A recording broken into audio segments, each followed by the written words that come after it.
ಆತ್ಮೀಯ ಮಾಧ್ಯಮ ಮಿತ್ರರಿಗೆ ನಮ್ಮ ಸಮೂಹದ ಪರವಾಗಿ ಸಮೂಹ ಸಂಸ್ಥೆಗಳ ಪರವಾಗಿ ಆತ್ಮೀಯವಾದ ಸ್ವಾಗತ ಬಯಸ್ತಾ ಇದ್ದೇವೆ. ಈಗಾಗಲೇ ಒಂದು ಪತ್ರಿಕಾ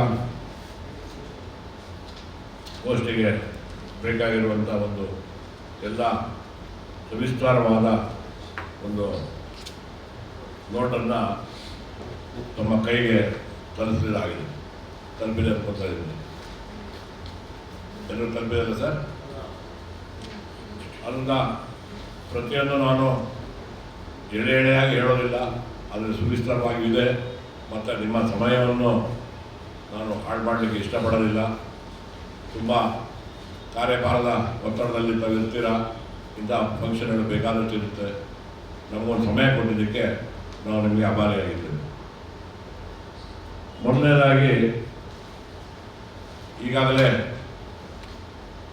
ಪತ್ರಿಕಾ ಗೋಷ್ಠಿಯ ವಿಷಯದಲ್ಲಿ ನಿಮಗೆ ಇದನ್ನು ತಿಳಿಸಿದ್ದೀವಿ. ಏನು ಅಂತ ಹೇಳಿದ್ರೆ, ನಮ್ಮ ಒಂದು ಕೋಟೆಲಿಂಗೇಶ್ವರ ದೇವಸ್ಥಾನಕ್ಕೆ ತುಂಬ ಆ ದೇವಸ್ಥಾನದ ಚರಿತ್ರೆಯಲ್ಲೇ ತುಂಬ ಅವಶ್ಯಕತೆ ಇರುವಂಥ ಒಂದು ಭಾಗ ಅದು ಶೌಚಾಲಯ. ಯಾತಕ್ಕಂತ ಹೇಳಿದ್ರೆ, ಎಲ್ಲರಿಗಿಂತಲೂ ಬಹಳ ಮುಖ್ಯವಾಗಿದ್ದು ಶೌಚಾಲಯ. ನಾವು ಅರ್ಧ ಗಂಟೆ ಹಸಿವನ್ನು ತಡ್ಕೊಳ್ಬೋದು, 10 ನಿಮಿಷನೂ ತಡ್ಕೊಳ್ಳೋಕ್ಕೆ ಸಾಧ್ಯವಿಲ್ಲ. ಅಂಥದ್ರಲ್ಲಿ ಅಂಥ ಒಂದು ಪ್ರಮುಖವಾದ ವಿಷಯ ಯಾತಕ್ಕೋ ಯಾವ ಕಾರಣದಿಂದಲೋ ಆ ದೇವಸ್ಥಾನಕ್ಕೆ ಅಳವಡಿಸ್ಕೊಳ್ಳಿಕ್ಕೆ ಸಾಧ್ಯವಾಗಿರಲಿಲ್ಲ. 700-800 ವರ್ಷ ಇತಿಹಾಸವುಳ್ಳ ದೇವಸ್ಥಾನದಲ್ಲಿ ಅದರ ಆ ಒಂದು ವಿಷಯವನ್ನು ಅಳವಡಿಸ್ಕೊಳ್ಳಿಕ್ಕೆ ಸಾಧ್ಯವಾಗಿರಲಿಲ್ಲ. ಇದು ನಾವೊಂದು 40 ವರ್ಷದಿಂದ ಆ ದೇವಸ್ಥಾನದ ಒಡನಾಟ ಇತ್ತು. ಮಿತ್ರದಳ ಅಂತ ನಾವು ಮಾಡ್ಕೊಂಡು ಸೇವೆ ಸಲ್ಲಿಸ್ತಾ ಇದ್ವಿ. ನಾವೊಂದು 20 ವರ್ಷಗಳಿಂದ ಹಬ್ಬದ ಮಾಡೇ ದಿವಸ ನಾವು ವ್ಯವಸ್ಥಾಪನಾ ಸಮಿತಿಯವ್ರ ಜೊತೆ ಒಂದು ಚರ್ಚೆ ಕೂತ್ಕೊಳ್ತಾ ಇದ್ವಿ. ಪ್ರತಿ ವರ್ಷವೂ ನಾವು ಅದನ್ನು ಅಪೀಲ್ ಮಾಡ್ತಾ ಇದ್ವಿ, ಎಲ್ಲರೂ ಮಾಡಬೇಕು ಅಂತ. ಕಾರಣ ಅಂದರೆ ಮಾಡೋಕ್ಕಾಗಲಿಲ್ಲ. ಯಾಕೆ ಮಾಡೋಕ್ಕಾಗಲಿಲ್ಲ ಅಂದರೆ, ಪ್ರೈವೇಟ್ ಪರ್ಸನ್ಸ್ ಮಾಡಬೇಕಾದ್ರೆ ಜಾಗದ ಕೊರತೆ. ದೇವಸ್ಥಾನದವ್ರ ಹತ್ರ ಏನಾಗುತ್ತೆ, ಯಾವುದಾದ್ರೂ ಜಾಗ ಬಂದರೆ ಪರ್ಚೇಸ್ ಮಾಡಲಿಕ್ಕೆ ಆ ಸಮಯದಲ್ಲಿ ಹಣದ ಸರ್ಕಾರದ ದೇವಸ್ಥಾನ ಆಗಿರೋದ್ರಿಂದ ಅಲ್ಲಿ ಹಣ ಇರೋದಿಲ್ಲ. ಹಣ ಮಾಡಿಕೊಂಡು ಜಾಗ ಮಾಡೋದಕ್ಕೆ ಆಗೋದಿಲ್ಲ. ಯಾಕಂದರೆ ಹಣ ಬಂತಂದರೆ ಅದ್ರ ಬಗ್ಗೆ ನಾನು ಮತ್ತೆ ಜಾಸ್ತಿ ಹೇಳೋ ಅವಶ್ಯಕತೆ. ಸರ್ಕಾರ ದೇವಸ್ಥಾನಗಳಿಗೆ ಬಂದ ಹಣ ಇವತ್ತು ಇಮಿಡಿಯೇಟಾಗಿ ಅದು ಯಾವುದೋ ಒಂದು ವ್ಯವಸ್ಥೆ ಆಗಲೇಬೇಕಾಗ್ತದೆ, ಹಾಗೆ ಇಡೋದಿಲ್ಲ. ಅವರು ಕೂಡಿ ತೊಗೊಳೋದಕ್ಕೆ ಸಾಧ್ಯ ಆಗದ ಸಂದರ್ಭದಲ್ಲಿ ನಾಳೆ ಒಂದು ಜಾಗ ಬಂತಂದರೆ ಕೂಡ ದುಡ್ಡು ಕೊಟ್ಟು ತೊಗೊಳಕ್ಕೆ ಆಗ್ತಾ ಇರಲಿಲ್ಲ. ಹಾಗೆಯೇ ಪ್ರೈವೇಟ್ ಪರ್ಸನ್ಸ್ ಏನಾಗುತ್ತೆ, ನೀವು ಮಾಡಿದ್ರೆ ಡೊನೇಷನ್ ಕೊಡ್ಲಿಕ್ಕೆ ಮುಂದೆ ಬರ್ತಾರೆ. ಜಾಗ ತೊಗೊಂಡು ಮಾಡಿ ಅಂದರೆ ಅದು ಅಷ್ಟು ಸಾಧ್ಯವಿಲ್ಲದಿರುತ್ತೆ ಕೆಲಸ. ಅದು ಆದ್ದರಿಂದ ಕಾರಣವನ್ನು ನೀಗಿಸ್ಲಿಕ್ಕೆ ಸಾಧ್ಯವಾಗಿರಲಿಲ್ಲ. ನನಗೆ ಒಂದು 4 ವರ್ಷದ ಹಿಂದೆ ಇಲ್ಲಿ ಒಂದು ಬ್ರಹ್ಮಕಲಶೋತ್ಸವ ಮಾಡುವ ಒಂದು ಭಾಗ್ಯ ಒದಗಿ ಬಂತು. ಅದರಲ್ಲಿ ನಾನು ಅಧ್ಯಕ್ಷನಾಗಿದ್ದೆ.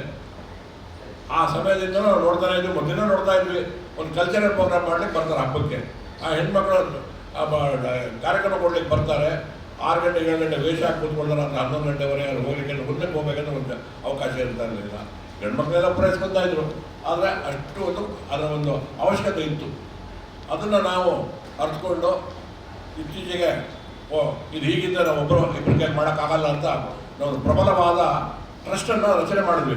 ಅದು ಏನಕ್ಕೆ ಕೋಟೇಶ್ವರ ಸೇವಾ ಟ್ರಸ್ಟ್. ಮೂಲ ಉದ್ದೇಶ ದೇವಸ್ಥಾನದ ಪರಿಸರ, ರಥಬೀದಿ ಇಂಥ ವಿಚಾರಗಳಲ್ಲಿ ಬೇಕಾಗಿರೋ ದೇವಸ್ಥಾನಕ್ಕೆ ಬೇಕಾಗಿರುವ ಒಂದು ಸಾಧ್ಯವಾದಷ್ಟು ನಮ್ಮ ಕೈಯಲ್ಲಿ ಸೇವೆಯನ್ನು ಸಲ್ಲಿಸಲಿಕ್ಕಾಗಿ ಈ ಟ್ರಸ್ಟು. ಜೊತೆಯಲ್ಲಿ ಈ ಪ್ರಾಂತದಲ್ಲಿ ಸಾಮಾಜಿಕ, ಸಾಂಸ್ಕೃತಿಕ, ಧಾರ್ಮಿಕ ವಿಚಾರಗಳಲ್ಲಿ ನಮ್ಮ ಒಂದು ಸೇವೆಯನ್ನು ನೀಡಲಿಕ್ಕಾಗಿ ನಾವು ಟ್ರಸ್ಟ್ನ ರಚನೆ ಮಾಡಿಕೊಂಡಿದ್ದೇವೆ. ಹಾಗೆ ಆ ಟ್ರಸ್ಟಿನ ಮುಖಾಂತರ ಇವತ್ತು ನಾವು ಒಂದು ತುಂಬ ಆ ಒಂದು ವಿನ್ಯಾಸ, ಮತ್ತು ಶೌಚಾಲಯದ ಒಂದು ನಾವು ಶುಚಿತ್ವವನ್ನು ಕಾಪಾಡಲಿಕ್ಕೆ ತಗೊಂಡರ ಕೇರು, ಆ ಒಂದು ಒಳಗಡೆ ಅದರ ವಿನ್ಯಾಸ ಮತ್ತು ಅದರ ಒಂದು ಇದು ನೋಡಿದ್ರೆ ನಿಮ್ಮ ಕಣ್ಣಲ್ಲಿ ನೋಡಿದ್ರೆ ಗೊತ್ತಾಗುತ್ತೆ. ಅಷ್ಟು ನಾವು ಸ್ವಚ್ಛವಾಗಿ ಒಂದು ಹೈಟೆಕ್ ಆಗಿ ತುಂಬ ಶುಚಿತ್ವವಾಗಿ ಇಡುವಂಥದ್ದು 2 ವಿಭಾಗ ಮಾಡಿದ್ದೇವೆ, ಮಹಿಳೆಯರಿಗಾಗಿ ಒಂದು, ಪುರುಷರಿಗಾಗಿ ಒಂದು. ಅದನ್ನು ನಾವು ನಾಳೆ ಭಕ್ತಾದಿಗಳಿಗೆ ಅರ್ಪಣೆ ಮಾಡಿಕೊಡ್ತಾ ಇದ್ದೇವೆ. ಅದು ನಮ್ಮ ಮುಖ್ಯ ಅತಿಥಿಗಳ ಮುಖಾಂತರ ನಮ್ಮ ರಾಮಲಿಂಗಾರೆಡ್ಡಿಯವರು, ನಮ್ಮ ಧಾರ್ಮಿಕ ದತ್ತಿ ಇಲಾಖೆ ಮಿನಿಸ್ಟ್ರು, ಹಾಗೆ ನಮ್ಮ ಸೋದರ ಮಠಾಧೀಶರು, ಇವರು ಅದನ್ನು ಭಕ್ತಾದಿಗಳಿಗೆ ಅರ್ಪಣೆ ಮಾಡ್ತಾ ಇದ್ದಾರೆ. ಹಾಗೆ ಜೊತೆಯಲ್ಲಿ ನಮ್ಮ ಫ್ಯಾಮಿಲಿ ಒಂದು ಟ್ರಸ್ಟನ್ನು ರಚನೆ ಮಾಡಿಕೊಂಡಿದ್ದೇವೆ. ಅದು ಗೋಪಾಡಿ ಶ್ರೀನಿವಾಸ ರುಕ್ಮಿಣಿ ಫೌಂಡೇಶನ್ ಅಂತ. ಈಗಾಗಲೇ ನಾವೊಂದು ಕುಂಭಾಷಿ ಶಾಲೆಗೆ ತಮ್ಮ ಅರಿವಿಗೆ ಬಂದಿದ್ದೇವೆ ಗೊತ್ತಿಲ್ಲ, ಒಂದು ಉತ್ತಮ ದರ್ಜೆಯ ಒಂದು ಸ್ಮಾರ್ಟ್ ಕ್ಲಾಸ್, ತುಂಬ ಹೈಟೆಕ್ ಆಗಿ ಕಾರ್ಪೊರೇಟ್ ಕಂಪ್ನಿಯಲ್ಲಿ ಇರುವಂಥ ಒಂದು ಆ ಥರ ಒಂದು ಸ್ಮಾರ್ಟ್ ಕ್ಲಾಸನ್ನು 25 ಸ್ಟೂಡೆಂಟ್ಗಳು ಒಟ್ಟಿಗೆ ಕೂತ್ಕೊಂಡು ಅದರಲ್ಲಿ ವಿದ್ಯಾಭ್ಯಾಸ ಪಡೆಯಲಿಕ್ಕೆ ಅದನ್ನು ಮಾಡಿಕೊಟ್ಟಿದ್ದೇವೆ. ಹಾಗೆ ಮಾಡಿಕೊಟ್ಟಿದ್ದಲ್ಲದೆ ನಾವು ಅದರ ಒಂದು ನಿರಂತರವಾದ ಸರ್ವಿಸ್, ಬ್ಯಾಕಪ್, ಅದನ್ನು ಹಾಳಾಯಿತು ಇನ್ನೊಂದಾಯಿತು, ಎಷ್ಟೋ ಕಡೆ ಏನಾಗುತ್ತೆ ಶಾಲೆಗೆ ಕಂಪ್ಯೂಟರ್ ಕೊಡ್ತಾರೆ, ಇಂಥದ್ದೆಲ್ಲ ಕೊಡ್ತಾರೆ, ಅದು ಹಾಳಾದ ಮೇಲೆ ಅಲ್ಲಿ ಮಾಡಲಿಕ್ಕೆ ಅವ್ರ ಫಂಡ್ ಇರೋದಿಲ್ಲ, ಮಾಡೋದಿಲ್ಲ. ಅದನ್ನು ನಿರಂತರವಾಗಿ ಅದರ ಜವಾಬ್ದಾರಿ ತಗೊಂಡಿದ್ದೇವೆ. ಅದು 365 ಅದು ಸುಸಜ್ಜಿತ ಸರಿಯಾಗಿರಬೇಕು, ಗುಡ್ ಸ್ಟ್ಯಾಂಡರ್ಡ್ ಇರಬೇಕು, ಅದು ಉಪಯೋಗ ಪಡೆಯುವಂಥ ಒಂದು ಇದನ್ನು ಕೂಡ ನಾವು ಅದಕ್ಕೆ ಕಲ್ಪಿಸಿಕೊಡ್ತಾ ಇದ್ದೇವೆ. ಅದು ನಾವು ಇತ್ತೀಚೆಗೆ ಒಂದು 6 ತಿಂಗಳ ಹಿಂದೆ ಕುಂಭಾಷಿ ಶಾಲೆಗೆ ನಾವು ಓದಿದಂಥ ಶಾಲೆ ಅದು, ಅದಕ್ಕೆ ನಾವು ಅದನ್ನು ಕೊಡುಗೆ ಮಾಡಿಕೊಟ್ಟಿದ್ದೇವೆ. ಹಾಗೆ ಇತ್ತೀನ ದಿವಸಗಳಲ್ಲಿ ಈ ನಮ್ಮ ಕೋಟೇಶ್ವರ ಶಾಲೆ, ಇಲ್ಲಿ ನಮ್ಮ ಕರ್ನಾಟಕ ಪಬ್ಲಿಕ್ ಸ್ಕೂಲ್, ಇದರಲ್ಲಿ ಶತಮಾನೋತ್ಸವ ಸಮಿತಿಯವರು ಒಂದಷ್ಟು ಕಾರ್ಯಗಳನ್ನು ಹಮ್ಮಿಕೊಂಡಿದ್ದರು. ಆಗ ನನ್ನನ್ನು ರಾಜಗೋಪಾಲ್ ಅವರು ಸಂಪರ್ಕ ಮಾಡಿದ್ರು. ನಾವು ಇವತ್ತು ಒಂದು ಅದನ್ನು ನಿನ್ನೆ ತುಂಬ ಜನ ವೀಕ್ಷಣೆ ಮಾಡಿದವರೆಲ್ಲ ಇಂಥ ಒಂದು ದೊಡ್ಡ ಸ್ಟೇಜು ನಮ್ಮ ಉಡುಪಿ ಜಿಲ್ಲೆಯಲ್ಲೇ ಎಲ್ಲೂ ಇದ್ದಂಗಿಲ್ಲ, ಒಂದು ಬಯಲುರಂಗ ಮಂದಿರ, ಅದನ್ನು ಕೂಡ ನಾವು ನಮ್ಮ ಏನು ಗ್ರೀನ್ ರೂಮ್ ಅಂತ ಕರೀತೀವಿ, ಡ್ರೆಸ್ಸಿಂಗ್ ರೂಮ್ ಕೂಡ ನಾವು ಅಂತಾರಾಷ್ಟ್ರೀಯ ಗುಣಮಟ್ಟದಲ್ಲಿ ಅದರ ಗಾಳಿ, ಬೆಳಕು, ಸ್ವಚ್ಛತೆ, ಶೌಚಾಲಯ, ಅದಕ್ಕೆ ಬೇಕಾಗಿರೋ ಮಿರರ್ಗಳು, ವ್ಯವಸ್ಥೆಗಳನ್ನು ಒಂದು ಅಂತಾರಾಷ್ಟ್ರೀಯ ಗುಣಮಟ್ಟದಲ್ಲಿ ಅದನ್ನು ತಯಾರು ಮಾಡಿದ್ದೇವೆ. ಅದನ್ನು ಕೂಡ ನಾವು ನಾಳೆ ಅದನ್ನು ಶಾಲೆಗೆ ಹಸ್ತಾಂತರ ಮಾಡೋದಿದೆ. ಆ ಕಾರ್ಯಕ್ರಮ 2 ಕಾರ್ಯಕ್ರಮಗಳನ್ನು ಹಮ್ಮಿಕೊಂಡಿದ್ದೇವೆ. ಮುಂದಿನ ದಿವಸಗಳಲ್ಲಿ ನಾವು ಕೋಟೇಶ್ವರ ಪರಿಸರದಲ್ಲಿ ಹಸಿರುಕರಣ, ಇನ್ನೊಂದು ಮತ್ತೊಂದು, ಅಲ್ಲಿ ಏನೋ ಒಂದು ವೇಳೆ ಅವಶ್ಯಕತೆ ಇದ್ದಂತು ಅದನ್ನು ನಮ್ಮ ಟ್ರಸ್ಟಿನ ಮುಖಾಂತರ ಸಾಧ್ಯವಾದಷ್ಟು ಮಟ್ಟಿಗೆ ನಾವು ಅದನ್ನು ನೀಗಿಸಲಿಕ್ಕೆ, ಹಾಗೂ ಮುಂದೆ ಅಲ್ಲಿ ಸ್ವಲ್ಪ ನೀರಿನ ಹೊರಗಡೆ ಹೋಗೋ ಚರಂಡಿ ವ್ಯವಸ್ಥೆಗಳು, ಇನ್ನೊಂದು ಸ್ವಲ್ಪ ಎಲ್ಲ ಕೊರತೆಗಳಿದೆ, ಅದು ದೇವಸ್ಥಾನದವ್ರ ಜೊತೆ ಕೈ ಜೋಡಿಸಿ ಬೇಕಾದ್ರೆ ನಾವು ಕೂಡ ಅದರ ಕಡೆ ಭಾಗಿಯಾಗಲಿಕ್ಕೆ ಮುಂದಿನ ಕಾರ್ಯಕ್ರಮವನ್ನು ಹಮ್ಮಿಕೊಳ್ತಾ ಇದ್ದೇವೆ. ಹೀಗೆ ನಾವು ಈ ಒಂದು ಪ್ರಾಂತದಲ್ಲಿ ಒಂದಷ್ಟು ಸೇವಾ ಕಾರ್ಯಗಳನ್ನು ಮಾಡುವ ಉದ್ದೇಶದಿಂದ ಈ ಟ್ರಸ್ಟ್ ಮುಖಾಂತರ ಮಾಡ್ತಾ ಇದ್ದೇವೆ.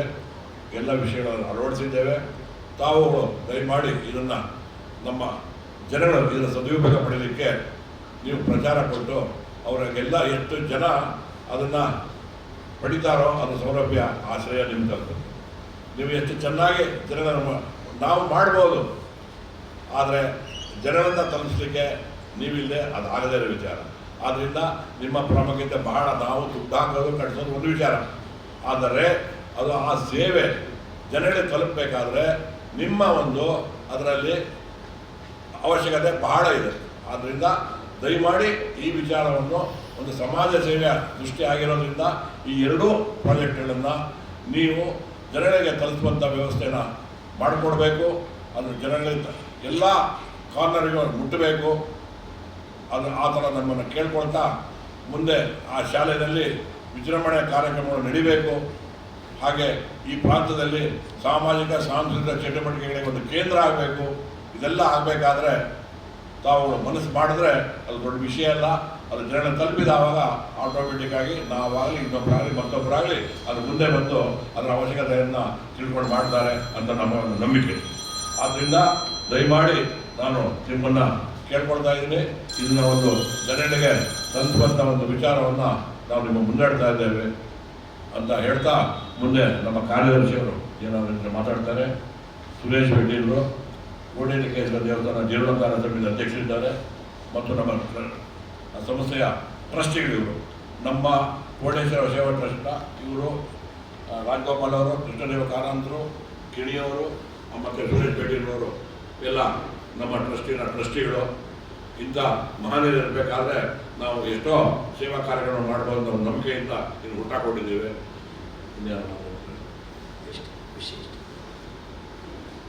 ಅಂತ ನಾನು ನಿಮಗೆ ಮತ್ತೊಮ್ಮೆ ಮಗದೊಮ್ಮೆ ಧನ್ಯವಾದಗಳು, ವಂದನೆಗಳು. ಅಲ್ಲಿ ಆಫೀಸ್ ಮಾಡಬೇಕಂತ ಹೊರಟಿದ್ರು ಫಸ್ಟ್. ಎಲ್ಲರೂ ಏನು ಆಫೀಸು ಅಲ್ಲೇ ಮಾಡಬೇಕು ಅನ್ನೋ ಏನು, ಎಲ್ಲರೂ ಒಂದು 5,000 ರೂಪಾಯಿ ಬಾಡಿಗೆ ಕೊಟ್ಟರೆ ಆಫೀಸ್ ಸಿಗ್ತದೆ. ಅದಕ್ಕೆ ನೀವು ಸ್ವಂತ ಕಟ್ಟಡ ಕಟ್ಟಿ ಅಲ್ಲಿ ಯಾಕೆ ಮಾಡಬೇಕು? ಯಾತಕ್ಕೆ ಅಂದರೆ ಆ ರಥಬೀದಿ ಆ ಬಟಾದೊಡ ಇದ್ದಲ್ಲಿ ನಮಗೂ ಆ ಒಂದು ಪರಿಸರಕ್ಕೂ ಲಿಂಕ್ ಚೆನ್ನಾಗಿರುತ್ತೆ. ಹಾಗೆಯೇ ನಮಗೆ ಒಂದು ಸೌಲಭ್ಯವುಳ್ಳ ಆಫೀಸ್ ಇದ್ದರೆ ಎಲ್ಲ ಸೇವೆಯನ್ನು ನೀಡಲಿಕ್ಕೆ ಮಾಡಲಿಕ್ಕೆ ಜನಸಂಪರ್ಕ ಮಾಡಲಿಕ್ಕೆ ಅಲ್ಲಿ ಬರ್ತಾರೆ. ಇವಾಗ ದೇವಸ್ಥಾನಕ್ಕೆ ಸೇವೆ ಮಾಡಲಿಕ್ಕೆ ಬರ್ತಾರೆ. ಎಷ್ಟೋ ಬಾರಿ ಅಲ್ಲಿ ಸರಿಯಾದ ಅವರಿಗೆ ಅದಕ್ಕೆ ತೊಂದರೆ ಬಂದಾಗ ಅಲ್ಲಿ ಬಂದು ಕೇಳಿದಾಗ ಸಹಾಯ ಮಾಡಿ ಕೊಡ್ತೇವೆ ನಾವು. ಎಷ್ಟೋ ಜನಕ್ಕೆ ಏನು ಸೇವೆಗಳು ಇನ್ನೊಂದು ಕೆಲವು ಎಷ್ಟೋ ಡೌಟ್ಗಳು ಬರ್ತದೆ, ಅದೆಲ್ಲ ನಮಗೆ ಅಲ್ಲಿದ್ದು ಮಾಡಬೇಕು. ಹಾಗೆಯೇ ಅಲ್ಲಿ ಕುಂದ ಕೊಡ್ತೇವೆ ನಾವು, ಅಲ್ಲಿಂದ ಮಾತ್ರ ಗೊತ್ತಾಗ್ತದೆ ಅನ್ನೋ ನಿಟ್ಟಿನಲ್ಲಿ ಆಫೀಸು ಮತ್ತು ಇದನ್ನು ನಾವು ಎರಡು ಸ್ವಂತ ನಮ್ಮ ಟ್ರಸ್ಟ್, ಅದು ಸ್ವಂತ ಮೀನ್ಸ್ ಟ್ರಸ್ಟ್ ವತಿಯಿಂದ ಕನ್ಸ್ಟ್ರಕ್ಷನ್ ಮಾಡಿ ಶೌಚಾಲಯ ಮತ್ತು ಆಫೀಸನ್ನು ಮಾಡಿದ್ದೇವೆ. ಹಾಗೆಯೇ ರಂಗಮಂಟಪ, ಜನರಲಾಗಿ ರಂಗಮಂಟಪ ಅಂತ ಹೇಳಿದ್ರೆ ಒಂದು ರಂಗಮಂಟಪ, ಬಯಲು ರಂಗಮಂಟಪ ಯಾವ ರೀತಿ ಮಾಡಬೇಕು ಆ ಒಂದು ಇದನ್ನು ಮಾಡ್ತಾರೆ. ನಾವು ಅದನ್ನು ಮೀರಿ ಪ್ರತಿಯೊಂದನ್ನು ಮಾಡಿದ್ದೇವೆ. ನಮಗೆ ಹೆಚ್ಚು ಕಡಿಮೆ ಇದೊಂದು 25ರಿಂದ ನಾವು ಜಂಟಿಯಾಗಿ ಮಾಡಿರುವಂತಹದ್ದು. ಅದರಲ್ಲಿ ನಮ್ಮ ಶತಮಾನೋತ್ಸವ ಸಮಿತಿ ಸ್ವಲ್ಪ ಶ್ರೇಯ ಅದರಲ್ಲಿದೆ ಮತ್ತು ಹೆಚ್ಚಿನ ಶ್ರೇಯವನ್ನು ನಮ್ಮ ಟ್ರಸ್ಟಿಂದ ಸೇರಿಸಿ ಅದನ್ನು ಮಾಡಿದ್ದೇವೆ. ಅದರಲ್ಲಿ ಒಂದು ನಾವಿನ್ನೂ ಕಂಪ್ಲೀಟ್ ಅಕೌಂಟ್ ಆಗಿಲ್ಲ, 25ರಿಂದ 30 ಲಕ್ಷ ರೂಪಾಯಿ ಆ ಒಂದು ಬಯಲುರಂಗ ಮಂದಿರಕ್ಕಾಗಿರ್ಬೋದು.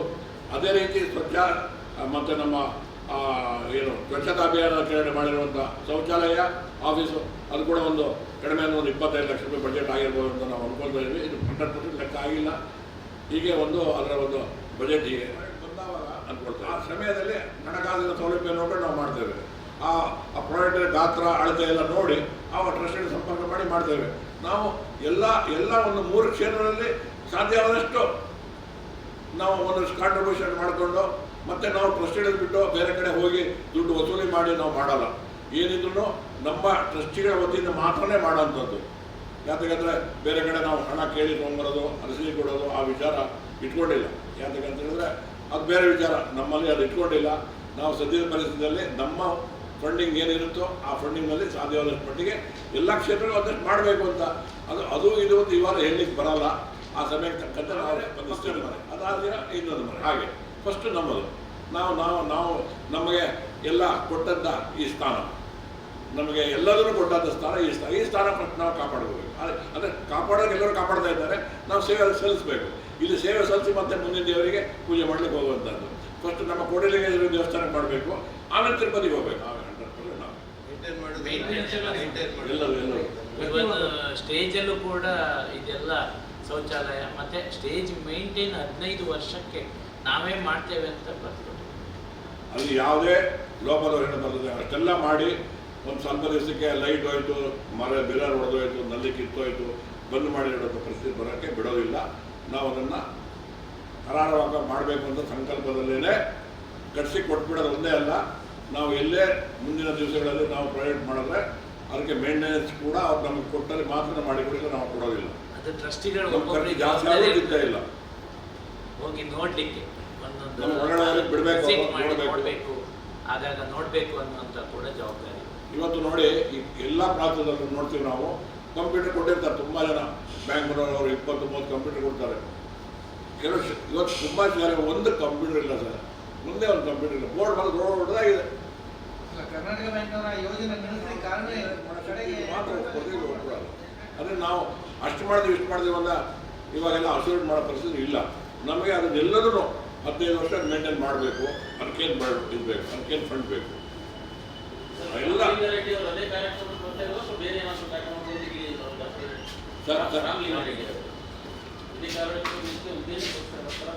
ಸರ್. ನಾವು ಇನ್ವೈಟ್ ಮಾಡಿದ್ವಿ, ಅದು ಬರ್ತೀನಿ ಅಂತ ಹೇಳಿದ್ದಾರೆ. ಸರ್ಕಾರಿ ಕಾರ್ಯಕ್ರಮ ಅವ್ರು ಏನು ಇಟ್ಕೊಂಬಂದು ನಮ್ಗೆ ಗೊತ್ತಿಲ್ಲ. ಇದುವರೆಗೆ ಪ್ರೋಟೋಕಾಲ್ ಪ್ರಕಾರ ಅಲ್ಲೆಲ್ಲೂ ಕಾಣ್ತಾ ಇಲ್ಲ. 11 ಗಂಟೆಗೆ ಏರ್ಪೋರ್ಟಲ್ಲಿ ಹಿಡಿತಾರೆ, ಇಲ್ಲಿ ಬರ್ತಾರೆ. ಇಲ್ಲಿ ಬಂದಿದ್ದಕ್ಕೆ ಒಂದೆರಡು ಧಾರ್ಮಿಕ ಮಿನಿಸ್ಟರ್ ಆಗಿರೋ ಒಂದೆರಡು ದೇವಸ್ಥಾನಕ್ಕೆ ವಿಸಿಟ್ ಮಾಡಿ ಹೋಗ್ಬೋದು ಅಫಿಷಿಯಲ್ ಆಗಿ, ಗೊತ್ತಿಲ್ಲ ನನಗೆ. ಒಟ್ಟಿನಲ್ಲಿ ಇನ್ವೈಟ್ ಮಾಡಿದ್ದು ನಾವೇ, ಅದು ಮುಂಚೆ ಕ್ಯಾಬ್ ಅವ್ರು ಇರಲಿಲ್ಲ. ನಾವು ಇನ್ವೈಟ್ ಮಾಡಿದ್ರು ಕೂಡ 5 ದಿವಸ ಹಿಂದೆ ಒಂದು ನಮ್ಮ ಒಂದು ಪ್ರೀತಿ ಒಡನಾಟಕ್ಕೋಸ್ಕರ ಈ ಸಣ್ಣ ಪ್ರಾಜೆಕ್ಟಿಗೆ ಜನರಲ್ಲ ಅವ್ರು ಬರಲ್ಲ, ಅವ್ರಿಗೆ ತುಂಬ ಸಣ್ಣ ಕ್ಯಾಬಿನೆಟ್ ರ್ಯಾಂಕ್ನವರಿಗೆ ಇವೆಲ್ಲ ಭಾರಿ ಸಣ್ಣದಾಗುತ್ತೆ. ಅದರಿಂದ ಬರ್ತೀನಿ ಒಪ್ಕೊಂಡಿದ್ದಾರೆ. ನಮ್ಮ ಪ್ರೀತಿ ನಾವು ಅದನ್ನು ಚರ್ಚೆಗೆ ಇಟ್ಕೊಳ್ತೀವಿ. ನಾವು ಮೊದಲೇ ವೇದಿಕೆಯಲ್ಲಿ ಮಾಡ್ತೀವಿ ಮಾಡಲ್ಲ ಅಂತ ಎರಡೂ ಹೇಳಲ್ಲ. ಯಾಕೆಂದರೆ ಮಾಡ್ತೀವಿ ಅಂತ ಹೇಳಿದ್ಮೇಲೆ ಅದು ಹಾಳಾಗದೆ ಗೊತ್ತಿಲ್ಲ ನಾವು ಮಾಡ್ತೀವಿ ಅಂತ ಹೇಳಿದ್ರೆ ತಪ್ಪಾಗುತ್ತೆ. ಆಮೇಲೆ ಮಾಡಲ್ಲ ಅಂದರೂ ಕೂಡ ಅದಲ್ಲ, ಯಾಕೆಂದರೆ ನಾವು ಮಾಡ್ತೇವೆ. ನಮಗೇನಂದರೆ ಯಾವಾಗ ಮನವಿ ಬರುತ್ತೋ ಅದು ದೃಷ್ಟಿಯಲ್ಲಿ ಇಟ್ಕೊಂಡ್ಬಿಟ್ಟು ಒಂದು ಮೈವನ್ನು ಮಾಡ್ತಾ ಹೋಗ್ತೇವೆ. ಪ್ರಶ್ನೆಗೆ ಪೂರ್ಣ